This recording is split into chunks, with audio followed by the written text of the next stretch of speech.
January 17th, 1945. Hürtgen Forest, Germany. The snow fell in silence. Not the gentle silence of Christmas cards or childhood wonder, but the oppressive, suffocating silence that comes when even the birds have learned to flee. Along a muddy logging road carved through shattered pines, a column of American M4 Sherman tanks crawled forward like iron beasts limping toward slaughter. Their tracks chewed through frozen earth mixed with ash and splintered bone. Inside the third tank from the front, a young corporal from Ohio pressed his cheek against cold steel and tried not to think about how thin it really was. 76 millimeters of frontal armor. That was all that stood between him and the German 88s waiting somewhere in the mist ahead. 76 millimeters that the men had nicknamed cardboard because of how easily it crumpled under Panzerfaust strikes. The nickname wasn't quite accurate. It was steel, after all. But accuracy mattered little when your friends were burning alive in metal coffins 3 feet away from you. The Sherman had earned darker names too. The Ronson, because it lit on first strike, and the Tommy Cooker, a grim British contribution to the vocabulary of mechanized death. But on this morning, in this cursed forest where 3 months of fighting had already claimed 24,000 American casualties, the men inside simply called their tank what it felt like, a coffin on tracks. The column stopped. The radios crackled. Somewhere ahead, the lead tank had spotted movement. What none of these men knew, what none of their commanders had yet understood, was that 70 miles to the rear, in a bombed-out schoolhouse converted into a maintenance depot, a staff sergeant named Frank Bauer had just finished bolting something extraordinary onto the hull of a Sherman that would arrive at the front in 3 days. Something the other sergeants had mocked, something the tank crews had laughed at when they first saw the technical drawings, something made, impossibly, from discarded wood crates and salvaged canvas, cardboard armor. That's what they'd called his idea. As if the name itself was a joke. They would stop laughing soon enough. To understand why grown men, soldiers who had crossed the Atlantic, stormed beaches, and survived the bocage, would laugh at a life-saving innovation, you must first understand the particular hell of being a Sherman tank crewman in late 1944. You must understand what it meant to climb into 30 tons of riveted steel knowing that you were not entering a weapon of war, but a statistical probability. The numbers were as cold as the metal. In Normandy, American tank crews suffered a 70% casualty rate in the first month. 7 out of every 10 men who rode Shermans into combat were killed, wounded, or captured.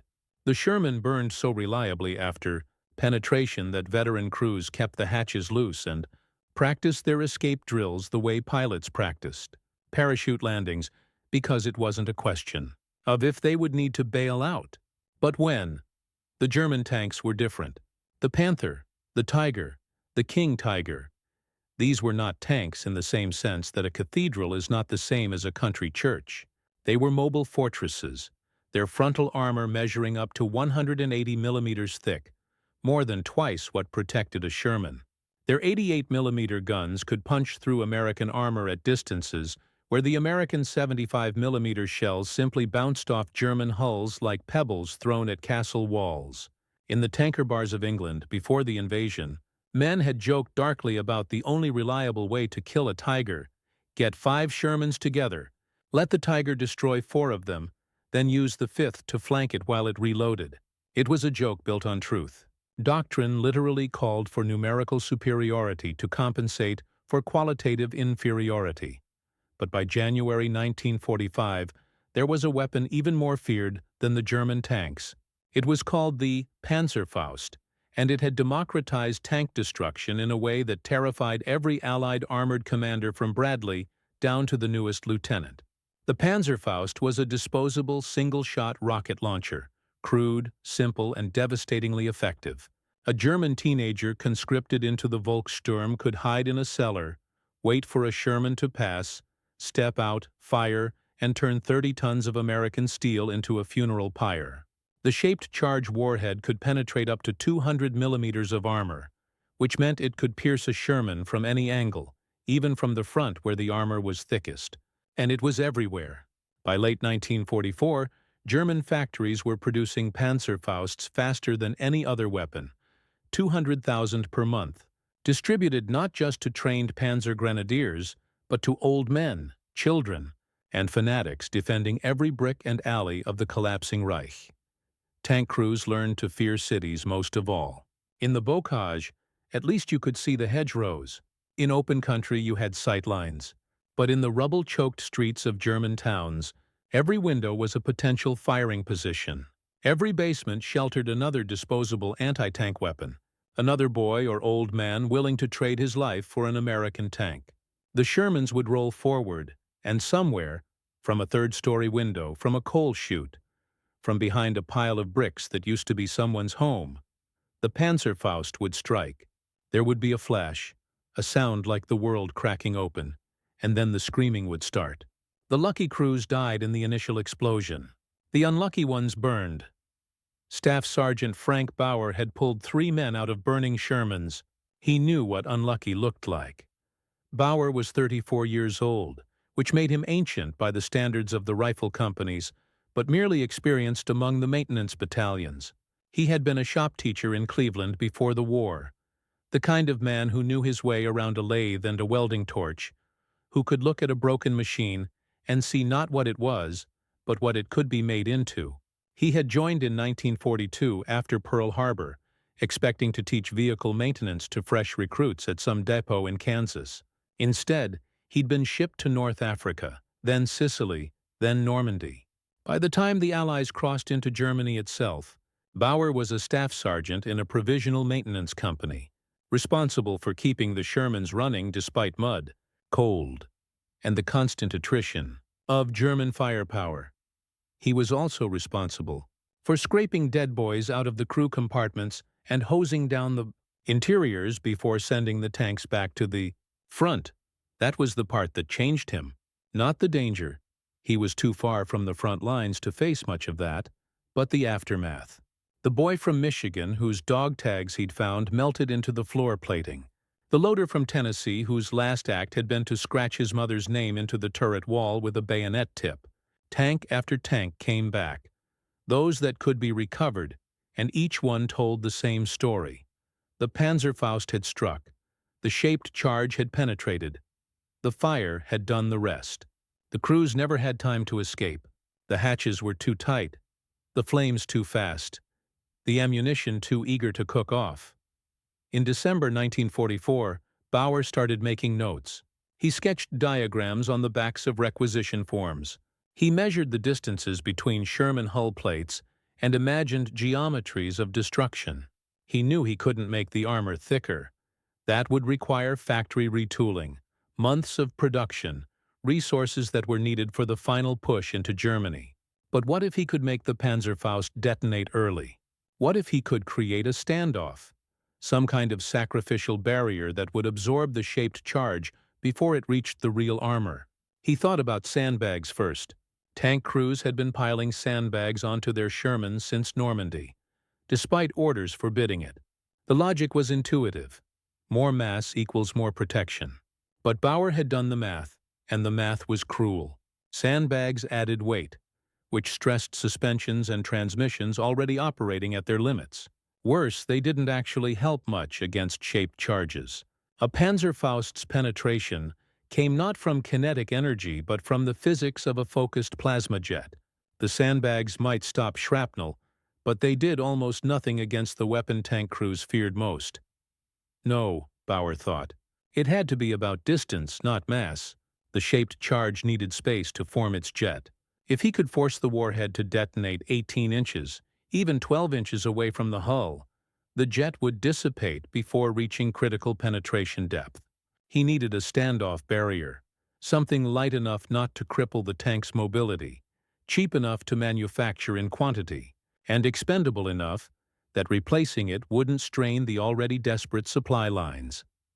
He found his answer in a pile of shipping crates behind the motor pool. The wood came from ammunition boxes, ration crates, and the endless detritus of an army that moved on rails of logistics. Bauer salvaged oak slats, pine boards, and sections of plywood that had once protected artillery shells on their journey from American factories to European battlefields. He cut them into panels 12 inches wide and welded simple metal brackets to the Sherman hulls, brackets that would hold the wooden panels at a fixed distance from the armor, creating an air gap. Over the wood, he stretched canvas sheets salvaged from blown tents and abandoned supply dumps, waterproofing them with engine grease and spare paint. The result looked, in the words of one spectacularly unimpressed motor pool sergeant, like someone tried to gift wrap a tank using garbage. Bauer's commander, a captain from New Jersey who had survived the war so far by never sticking his neck out, was even less charitable. "You want me to send that to the front?" he'd said, staring at Bauer's first prototype. "Sergeant, that's kindling strapped to 30 tons of gasoline and ammunition. You're going to kill your own crew." "With respect, sir," Bauer had replied, "they're already dying." The captain had no answer to that. The casualty reports spoke for themselves, but the mockery didn't come from the officers. It came from the other tank crews, the men who would actually have to live with Bauer's contraption bolted to their rides. When the first modified Sherman rolled out of the depot in early January, headed for a unit that had lost 4 tanks in 3 days, the tankers took one look at the wooden panels and canvas sheets and started laughing. Not the nervous laughter of men trying to stave off fear, but genuine, from-the-belly laughter. Someone started singing "The House That Jack Built." Another shouted that the Quartermaster Corps had finally gone completely insane. A gunner from Brooklyn, a veteran of the drive from St. Lo, climbed onto the hull, knocked on the wooden panels, and announced to anyone listening, "Hey, if we run out of ammo, we can throw splinters at the Krauts, cardboard armor." The name spread faster than lice in a trench. Within days, every tank depot from the Ardennes to the Ruhr had heard about the idiot sergeant who thought you could stop a Panzerfaust with wood and canvas. The technical term, appliqué standoff armor, never caught on, but cardboard armor stuck, because it captured everything the men felt about the idea: desperation, absurdity, and the terrible sense that the war had gone on so long that they were being asked to trust their lives to garbage. Bauer heard the laughter. He said nothing. He simply kept building. By January 15th, he had outfitted 7 Shermans. By January 20th, 14. The wood came faster as other depots started scavenging their own crate piles. Bauer refined the design, adjusting the standoff distance, reinforcing the brackets, adding extra layers where the hull curved near the turret ring. He worked 18-hour days, slept in the motor pool office, and ignored the jokes. He'd pulled burning men from tanks. The men who mocked his armor had not. The 7th Sherman he'd outfitted was assigned to a platoon in the 5th Armored Division, Combat Command B, operating near the German town of Weisweiler. The tank's crew consisted of 5 men: a commander, a gunner, a loader, a driver, and an assistant driver. They were replacements, all fresh from the Repaut depots, sent forward to fill holes left by the Ardennes offensive. They ranged in age from 19 to 23. Not one of them had been in combat longer than 2 weeks. They arrived at the depot to pick up their tank on the morning of January 21st. The commander, a young second lieutenant from Iowa who looked like he should still be playing high school baseball, stared at the wooden panels and canvas sheeting and said, very quietly, "Jesus Christ." Bauer was there. He usually wasn't. He usually stayed back, let the crews take their tanks and either live or die without him having to see their faces. But this time he walked up, met the lieutenant's eyes, and said, "It's going to look strange. Your infantry might laugh at you, but if you take a Panzerfaust hit, that wood is going to detonate the warhead before it reaches your real armor. It'll give you a chance." The lieutenant looked at him for a long moment. Then he looked at his crew, 4 boys who were trying very hard to pretend they weren't scared. "A chance is more than most of us get," the lieutenant said finally. He held out his hand. Bauer shook it. The Sherman rolled out an hour later, wooden panels rattling slightly as it navigated the rutted road toward the front. Bauer watched it go. He did not expect to see it again. Tanks didn't come back from Weisweiler. The town was being contested street by street. A brutal close-quarters fight where German infantry waited in every cellar with Panzerfausts cradled like children. 3 days later, the Sherman came back. It was moving under its own power. The wooden panels on the left side were gone, blown apart into splinters and charred canvas. But the hull beneath was intact, and all 5 crewmen were still alive. The report came through official channels first, dry and bureaucratic in the way that military documents always strip the blood from the facts. On January 24th, at approximately 1400 hours, the Sherman designated C-7 had been advancing through the ruins of Weisweiler's industrial district when a German soldier fired a Panzerfaust from a factory window at a range of 20 meters. The warhead struck the tank's left sponson, exactly where the wooden standoff armor had been installed. Witnesses, the infantry squad moving alongside the tank, reported a massive flash and a sound like a thunderclap. The Sherman had stopped, its crew expecting fire, expecting death. Instead, there was smoke. There was a hole in the wooden panels, and beneath the wood, beneath the charred canvas, the Sherman's actual hull armor was dented, scorched, but unpenetrated. The shaped charge had detonated too early.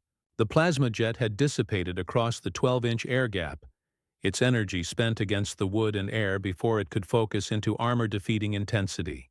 The crew had felt the impact. The loader later said it was like being inside a bell when it struck, but the tank was still operational, still mobile, still capable of returning fire. The Sherman had backed up, found cover, and radioed for support. All 5 crewmen had walked away from the ambush. The next day, they returned to Bauer's depot, the lieutenant still looking faintly shocked, and requested that the wooden panels be replaced. "We're not going back without it," he'd said. But the story that reached Bauer, the real story, the one that didn't fit in official reports, came from one of the infantrymen who'd been there.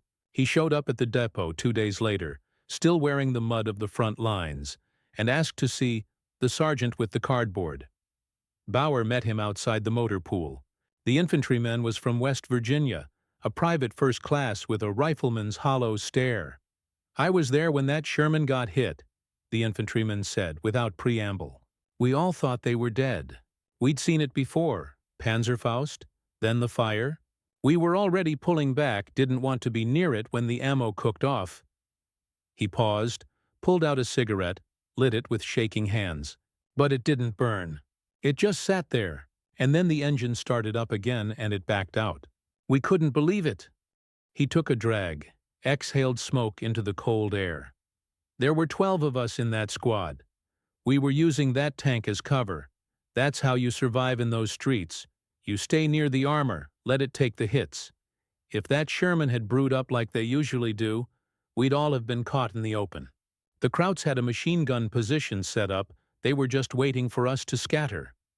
Another drag. "That would save the tank crew, but it saved us too. 12 lives. The number would appear in Bauer's official commendation 6 months later, though by then the war would be over, and the commendation would arrive in a packet of paperwork he barely read. But on that January afternoon, standing in the motor pool with the infantryman who'd come back to say thank you, Bauer finally understood that he had done something that mattered. Not because of engineering principles or clever innovation, but because somewhere in the rubble of a German factory town, 5 boys had climbed out of a tank that should have been their coffin, and 12 others had made it through another day because of wood and canvas and the stubborn refusal to accept that nothing could be done. The infantryman finished his cigarette, ground it out under his boot. "They laughed at your armor," he said. "Probably still are, the ones who haven't seen it work. But you tell them something for me. Tell them cardboard don't seem so funny when it's the only reason you're still breathing." Then he walked away, back toward the trucks that would return him to the front, and Bauer stood alone in the motor pool, surrounded by stacks of ammunition crates that were about to become something else entirely. The transformation that followed was not dramatic in the way of Hollywood myths, where a single hero's innovation changes the course of the war overnight. Wars are too large, too bureaucratic, too laden with the weight of competing priorities for any single idea to propagate that quickly. But word spread the way truth spreads among fighting men. Quietly, insistently, through the networks of trust that exist beneath the official chain of command. A tank commander would see Bauer's modified Sherman, would hear the story of Weisweiler, and would radio back to his depot requesting the same treatment. A maintenance sergeant would visit another depot, see the wooden panels going up, and would return to his own unit with sketches and measurements. Within 2 weeks of the Weisweiler incident, 6 different maintenance companies across 3 different armies were building their own versions of Bauer's appliqué armor. The variations were endless and ingenious. One depot in Belgium used doors, salvaged from bombed-out houses, creating standoff panels of solid oak that were nearly 2 inches thick. Another depot near Aachen employed sections of bed frames and wire mesh, layering them over wood to add structural rigidity. A maintenance unit attached to the 3rd Armored Division developed a version using concrete blocks mixed with rubble, heavier than Bauer's original design, but effective at forcing premature detonation of Panzerfaust warheads.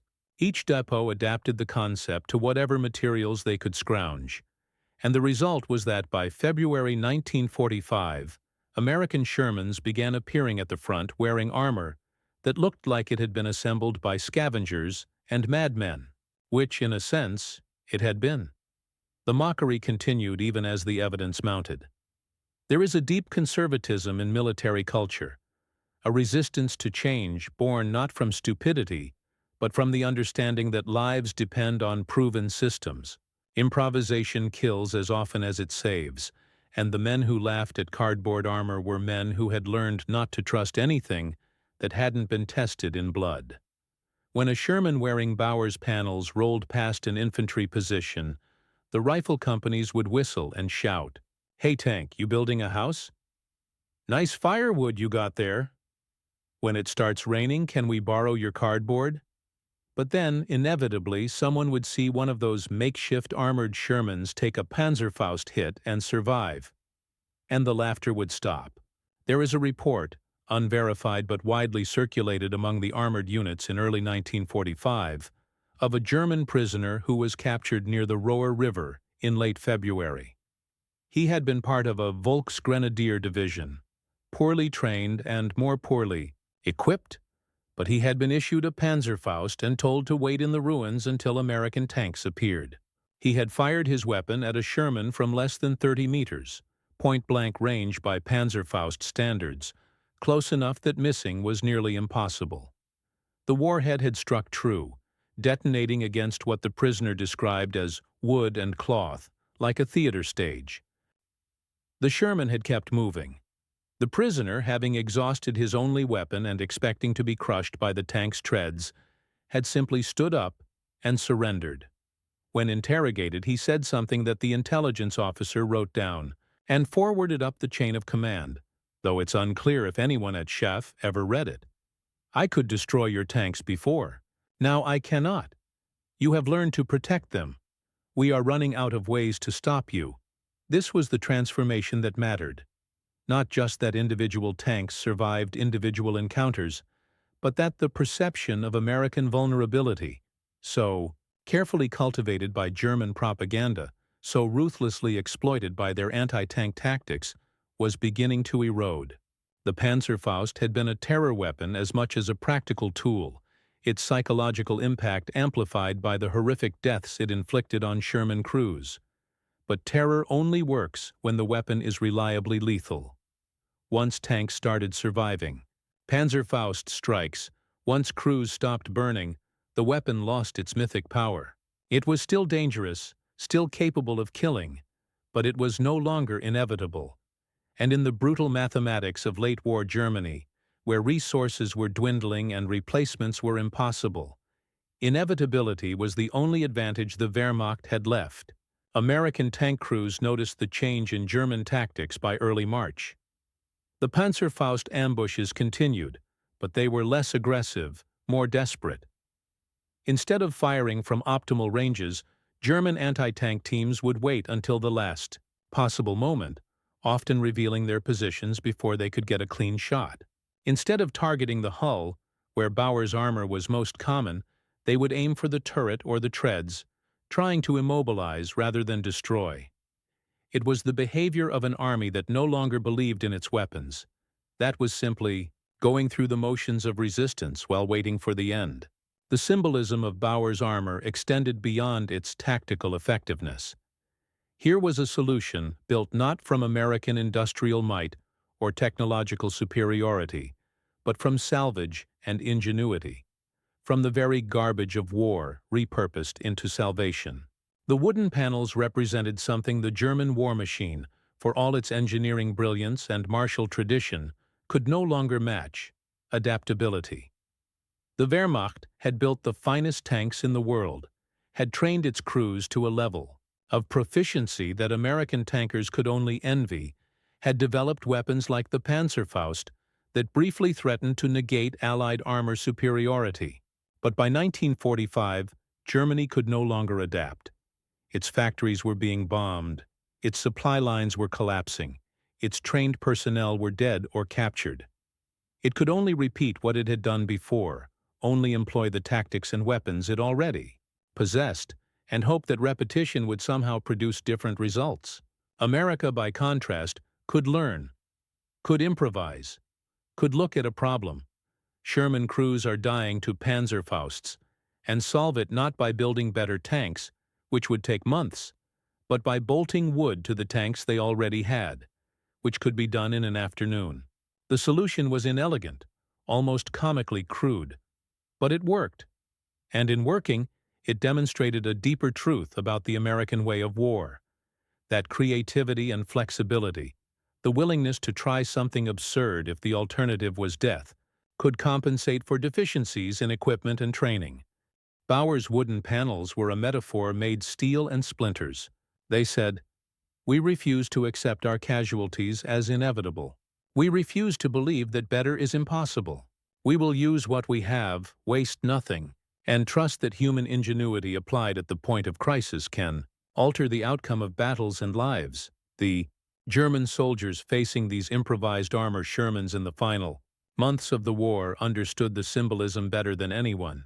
They were fighting for a regime that promised technological miracles, wonder weapons that would turn the tide, jets and rockets that would sweep the Allies from the sky, while their own soldiers crouched in ruins with single-shot anti-tank weapons that no longer guaranteed kills. They faced an enemy that made armor out of garbage and still won.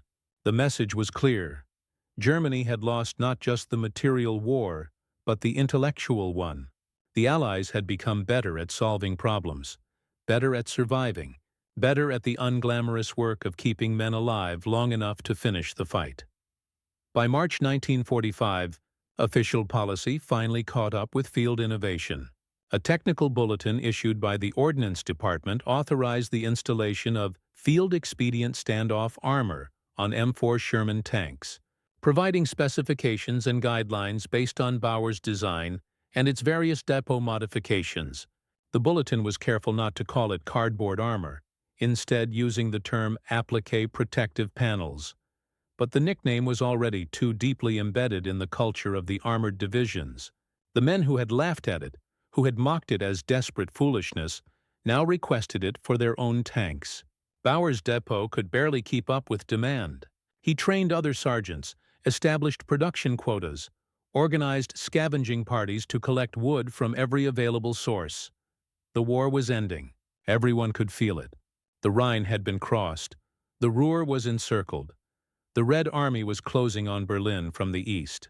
But men were still dying, and every day they could be kept alive mattered. Not strategically, perhaps, for the outcome was no longer in doubt, but personally, viscerally, for the boys who wanted to see their homes again, and the families who waited for telegrams that might never come. Bauer's armor couldn't stop every Panzerfaust, couldn't guarantee survival, but it changed the odds. And in a war where death had become statistical, where survival was measured in percentages and probability, changing the odds was everything. On April 12, 1945, the same day Franklin Roosevelt died in Warm Springs, Georgia, a Sherman tank wearing Bauer's improvised armor was hit by a Panzerfaust during the fighting near Nuremberg. The wooden panels on the front glasses detonated the warhead prematurely. The tank lost its tracks, immobilizing it, but the crew survived. They were extracted by infantry, returned to their unit 3 days later, and were assigned a new Sherman. They requested the wooden panels before they would take it into combat. The request was granted without question. By the end of April, the fighting in Germany was effectively over. The last Panzerfaust attacks came from Hitler Youth teenagers and elderly Volkssturm men, fanatics, and the deluded, firing their single-shot weapons at American columns that were no longer bothering to shoot back. The shaped charges still worked. Physics doesn't care about the ideology of the man pulling the trigger. But more and more often, the Shermans they struck simply kept moving, their improvised armor absorbing the detonation, their crews intact. How many lives did Bauer's innovation save? The official number, the one that appeared in the commendation, was 12. The infantrymen at Weisweiler, who would have been caught in the open if the Sherman had burned. But that number is almost certainly wrong. Too conservative, too focused on a single incident. How do you count the tank crew that survived a Panzerfaust hit in March and went on to fight in April? How do you count the second Panzerfaust they might have encountered? The one that never got fired because the German soldier had seen his first shot fail and chose to flee rather than reveal his position? How do you count the ripples, the cascading effects of men who lived when they should have died and were therefore present for battles yet to come? The true number is unknowable, but it is not small. Bauer himself never tried to quantify it. When the war in Europe ended in May, he was still at his depot, still building armor, still training other men to do what he had learned through necessity and loss. He received his commendation in July, a Bronze Star for meritorious service, presented at a ceremony he attended because his commanding officer ordered him to. He stood at attention while a general whose name he immediately forgot praised his ingenuity and resourcefulness. The general did not mention that the innovation had been mocked. He did not mention that official policy had resisted it for months while men burned. He spoke about American know-how and the spirit of improvisation, and Bauer stood there thinking about the boy from Michigan, whose dog tags had melted into the floor plating. After the ceremony, a reporter from Stars and Stripes asked him how he'd come up with the idea. Bauer gave an answer that the reporter found disappointingly technical, something about standoff distances and shaped charge physics, and the interview was never published. What Bauer didn't say, what he never said in any of the interviews he reluctantly gave in later years, was that the idea hadn't come from engineering principles or technical insight. It had come from rage. Rage at the waste, rage at the inevitability, rage at a system that sent boys into battle in tanks everyone knew were death traps, and then called it acceptable losses because the statistics said they were still winning. He had wanted to save them. Not some of them, not a percentage, all of them, and he knew he couldn't. Knew that the wood and canvas were just a gesture, a small defiance against the immensity of industrial slaughter. But gestures mattered. 12 lives mattered. 5 crew members climbing out of a tank that should have been their grave mattered. In September 1945, Bauer returned to Cleveland. He went back to teaching shop class at the same high school he'd left in 1942. He taught boys, many of them too young to have fought, though some were veterans using their GI Bill education, how to use a lathe, how to weld, how to see a broken thing and imagine it made whole. He never spoke about the war unless asked directly, and even then his answers were brief. His students knew he'd been a tanker, which was close enough to the truth. They didn't know about the wooden panels, the Panzerfaust strikes, the Sherman that came back. In 1952, a former tank commander tracked Bauer down through the Veterans Association. The commander had been in the 5th Armored Division, had taken a Sherman with Bauer's armor into combat near Cologne, and had survived 3 separate Panzerfaust ambushes. He wanted to say thank you. Bauer invited him for coffee. They sat in a diner on Euclid Avenue and didn't talk much. What was there to say? The commander was alive. That was enough. Before he left, the commander told Bauer something he probably should have kept to himself. But the years had loosened the regulations around classified information, and the details didn't seem to matter anymore. They did a study, the commander said. After the war, Ordnance Department wanted to know if your armor actually worked or if we just got lucky. They looked at all the after-action reports, Counted up the Panzerfaust strikes on tanks with and without the standoff panels. He paused, sipped his coffee. Tanks with your armor were 63% less likely to suffer catastrophic penetration. 63%. That's not a small number. Bauer nodded slowly. He hadn't known the exact figure, but he'd known it worked. You didn't need a study to tell you that crews were surviving strikes that should have killed them. 63%, he repeated. So it wasn't perfect. Nothing's perfect, the commander said. But it was better. And better kept a lot of us alive. After the commander left, Bauer sat in the diner for another hour, staring at his cold coffee. 63%. In a different context, that would sound like failure. A 37% failure rate. Tanks still burning. Crews still dying. But in the context of 1945, in the context of boys climbing into Shermans knowing the odds, 63% was a miracle. It was the difference between probable death and probable survival. It was the margin by which futures were saved, families reunited, lives lived. It was enough. There is a photograph, rarely seen, tucked into the archives of the Patton Museum at Fort Knox. It shows a Sherman tank, date unknown, location unknown, advancing through rubble that could be any of 100 German towns destroyed in the final months of the war. The tank is covered in improvised armor, wooden panels, canvas sheeting, even what appears to be sections of corrugated tin. It looks absurd, a vehicle assembled from a scrapyard, more suited to a junkyard than a battlefield. On the wooden panel nearest the camera, someone has painted in white letters, "Cardboard Special." The photograph is not famous. It appears in no history books, illustrates no museum exhibits. But it captures something essential about the American experience in World War II.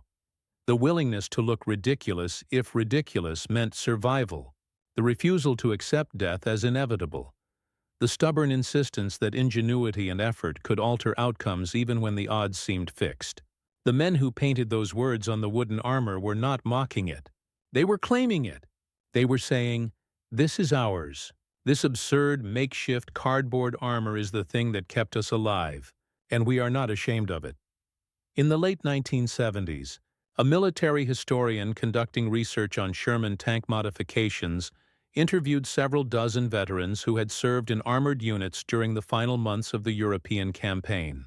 One question he asked consistently was whether they remembered the field-expedient standoff armor, the wooden panels and canvas sheets that had been bolted to so many Shermans in early 1945. Nearly all of them remembered. Most still called it cardboard armor, though a few used the official term applique panels. When asked if they'd trusted it, the responses were remarkably consistent. "Didn't have much choice," one veteran said. "You took what they gave you." "It looked like hell," another said. "But after we heard about the tank at Weisweiler, yeah, we trusted it." "I was scared every time we rolled into a town," a third veteran admitted.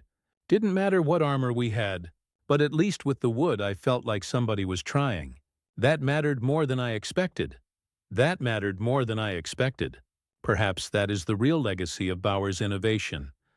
Not the technical achievement, not even the lives saved, but the message it sent to the men who had to climb into the Shermans and face the Panzerfausts.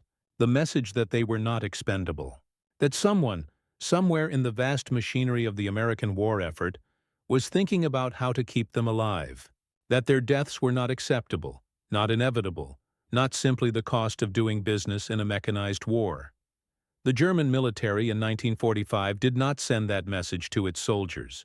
They were told to fight to the last, to sacrifice themselves for the Reich, to die with honor in a cause that was already lost.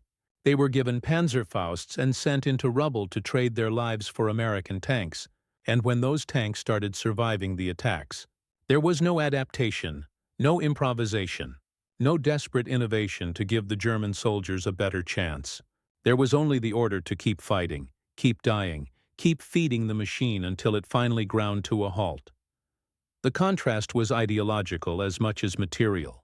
Democracy, for all its inefficiencies and frustrations, contains within it a basic premise: that individual lives matter, that the people are not resources to be expended, but citizens whose survival is worth the effort of innovation and adaptation.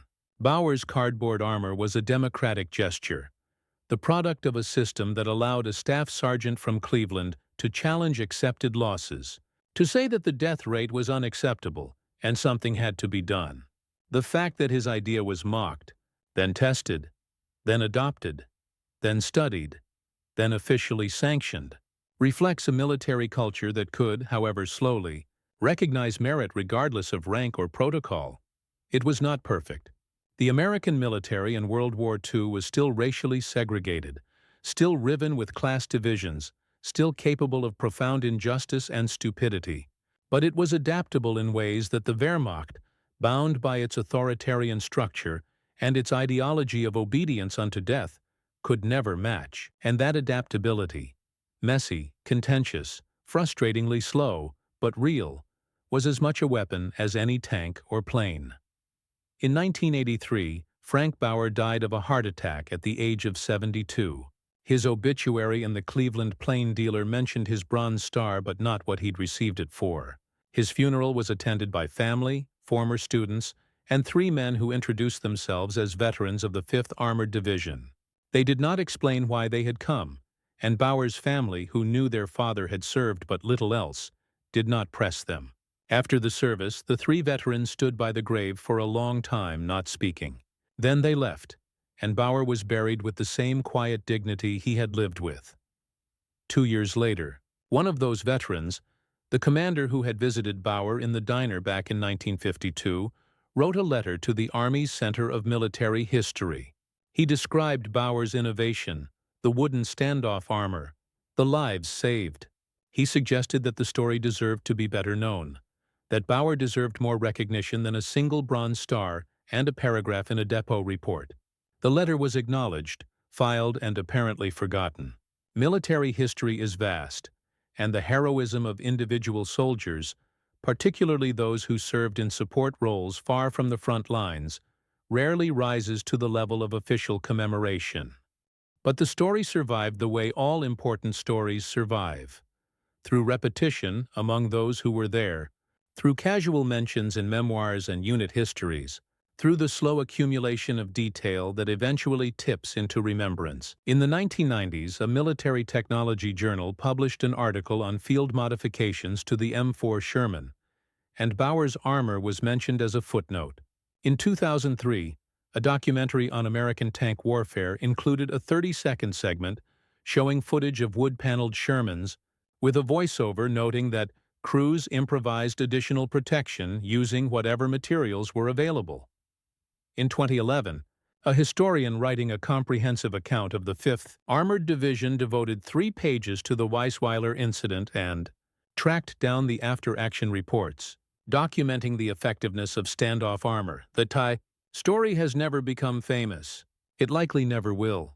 It lacks the dramatic clarity of a beach landing or a bridge too far. It involves logistics and maintenance, depot sergeants and salvaged wood, the unglamorous work of keeping men alive through incremental improvements rather than heroic gestures.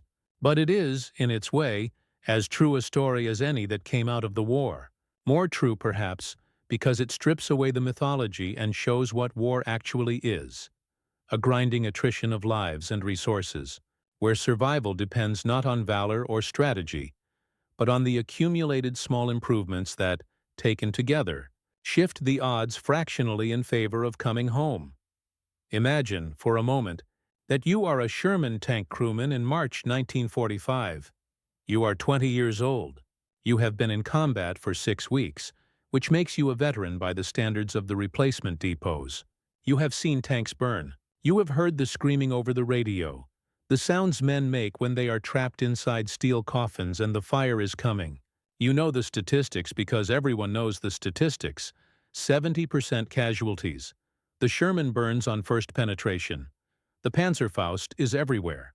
You know that climbing into your tank each morning is a form of Russian roulette, where the odds favor the bullet. And then one morning, you arrive at your tank and find it covered in wood. Wooden panels bolted to the hull, held away from the armor by metal brackets, the whole contraption looking like someone tried to build a fence on the side of a tank. Your first instinct is to laugh because it's absurd. Your second instinct is anger, because this is what they're giving you: garbage, kindling, cardboard armor, instead of the thicker steel you actually need.